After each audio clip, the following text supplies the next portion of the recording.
What's up, Random Phantom? How's it going? Hope you guys are doing well. Today we're about to get into the latest pitch meeting from Screen Rant and Ryan George. This time for Home Sweet Home Alone.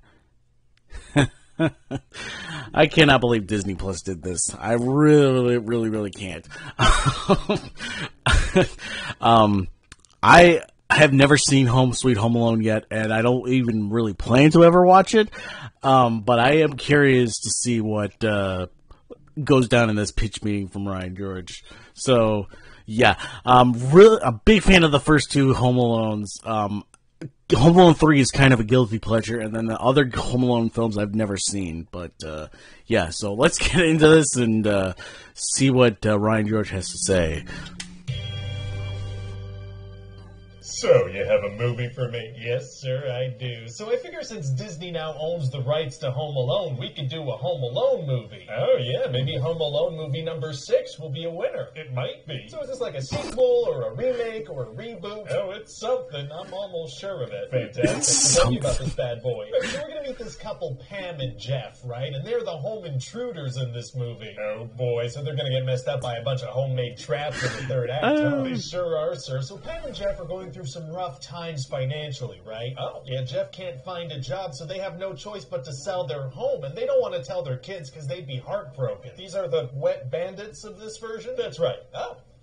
Feel kind of bad for them. It's a rough situation, you know, plus it's happening at Christmas time. I don't really want anything bad to happen to Pam and Jeff, but it's gonna. Oh, no. And so we find out that this rare doll they own is actually worth $200,000. Oh, fantastic. But then it seems like this really rude kid that stopped by their open house to pee in their toilet may have stolen it. And this kid is the Kevin McAllister type character? He is, yeah. His name is Max, and he's really rude to Jeff, makes fun of him, makes fun of the dolls, just real nasty all around. So anyway, this kid's whole family's going on a trip to Japan for the holidays, and he hates them. They're super annoying to him. Are they all super mean with him and whatnot? Not particularly, no. He just finds them annoying. Okay. So to get a little quiet time, he goes into the family car. Okay, actually, I'm going to stop you there. That seems like a missed opportunity. Sorry. He goes into their beautiful BMW. The pinnacle of comfort, complete with top-of-the-line rear seat entertainment system. Perfect for kids. Okay, there you go. That sounds a lot more money. Great. So anyway, then there's a bunch of chaos, and his family leaves him behind accidentally. Oh, whoops. Whoopsie. So he has fun being alone for a little while, but then he gets kind of bored of it, and he misses his family. Oh, so he's like, his story arc is already done. Pretty much, yeah. So now we can go focus on Pam and Jeff some more, right? I hope things work out for them. They're gonna get so injured, my guy. Oh, no. So then we get an offer on the house, but these people want to sign before the new year, so they need to find this doll, or they have to take the offer because of the financial troubles. Yeah, man, this poor family. They're going to endure a lot of physical pain later. I don't want that to happen. So Jeff overhears this family security code, and then he manages to convince Pam that they should just go into the house and take the doll and be on their way. Okay. But then once they're inside the house, Max thinks they want to kidnap him and sell him. Why does he think that? Well, because see, while they're in the house, they refer to the doll as the ugly little boy, and they call it him instead of it. Oh, a very unnatural way of speaking. Yes, super unnatural, but this way the movie can happen. Well, we do want, it would be ideal if the movie happened. Yeah, and then also they hear this digital home assistant speaking German, so they're like, oh, this kid has a grandmother home with him. Oh, okay. And then a police officer shows up because Jeff misremembered the security code, and it's Buzz McAllister. He's from the first movie. Yeah, he is. And the second movie. I think so. And the third movie. No, it wasn't in that one, I don't think. The fourth movie? Yes, but played by a different actor. Still pretty cool. The fifth movie? No. The sixth one? That's this movie. He's from this movie. He sure is, sir. This movie is tight. Yeah, okay. Anyway, then Pam insinuates that she'll have intercourse with him, so he lets them go. Oh, my God. And so the next day at church, Max shows up because he wants to take some toys that are intended for the less fortunate. This kid is awful, and I don't like him. And Pam and Jeff see him talking to this old lady, so they're like, oh, that's the grandmother. Oh, so they go up to her and explain the situation? Well, no, because remember, they think she speaks German. So they stick with the breaking and entering plan. Just because she speaks German doesn't mean she can't also speak English. Listen, sir, I don't know what to tell you. The movie's got to happen somehow. All right, I guess. So then Max prepares his house with a bunch of booby traps because that's a major part of this IP. Sure, of course. And he ices up the whole street so Pam and Jeff crash their car into a street light. And that doesn't alert any neighbors? It doesn't, no. So then Max starts throwing a bunch of Diet Coke and Mentos at Pam, so she's like, please stop, don't do this. Oh, she's communicating with him. Yeah, they're like talking back and forth. It's pretty funny. So does she ask him about the doll? Well, no, because if they mention the doll, that'll resolve the whole conflict. So they're just going to kind of say stuff like, hey, we just want to talk here. Okay, right. Well, I guess we got to stretch this out as much as possible to fit all the slapstick gags in there. Exactly. And we've got a ton of those. For example, Jeff farts in his wife's face. All right.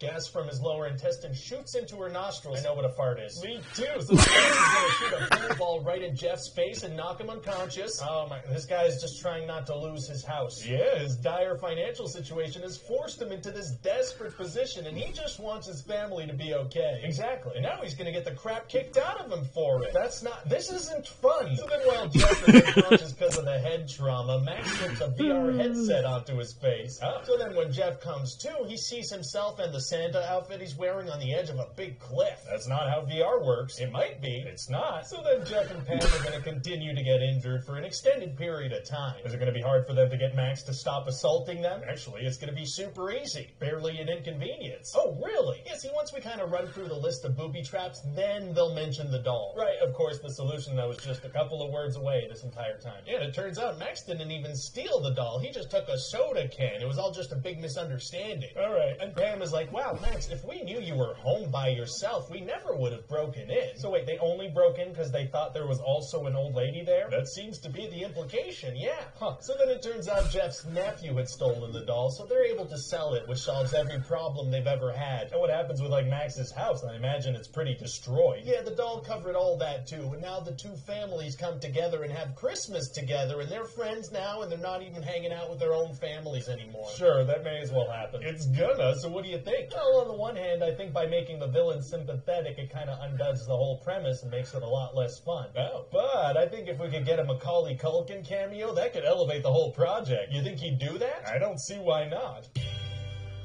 Hey everybody, I'm here. Hope you enjoyed that video. And if you liked it, hit the like button and the subscribe button and all, buttons of that nature. There are also like hundreds of other episodes on the channel that you can check out if you want. Also leave a comment down below letting me know what other movies you want to see pitches for. And check back soon for a new one, because there's going to be new ones, Okay, bye. Oh my gosh. Oh man. I gotta say, yeah, I think it was worth watching that pitch meeting so I didn't have to watch the movie myself. Oh my gosh. Like, that just sounds like what the heck were they thinking? Like, seriously, they just, yeah, this is definitely one of those times where it's like, they just did it for, making more content, to get more subscribers to their, subscription base. Oh my gosh, that is kind of actually a little infuriating, I will say. But yeah, Home Alone, the first two Home Alones are just, Christmas classics. And for me and my family, my sisters, I should say, me and my sisters, Home Alone 3 is a guilty pleasure. It's not as bad as everyone says it is. It is bad, but it's so bad that it's fun. It's fun. And it's kind of interesting because it's all these years. It was it has a young a teenage Scarlett Johansson, which is whoa, that's kind of cool seeing her in her early days of acting or whatever. But it is pretty cool. So, but yeah, Home Sweet Home Alone. My gosh.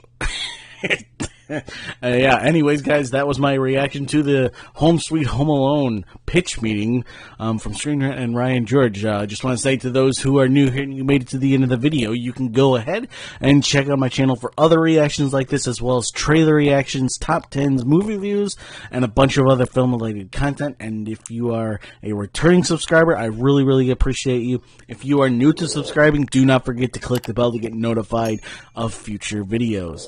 If you would like to support me, I have a Patreon where you can support me over there. I give early access to videos and all that kind of stuff. I also have a Twitter where you can follow me. I give updates to the videos as well as me talking about my favorite movie news. And I have a Discord that you can join and interact with me and a bunch of other people. So, just want to say one last time, I appreciate you all. Stay random.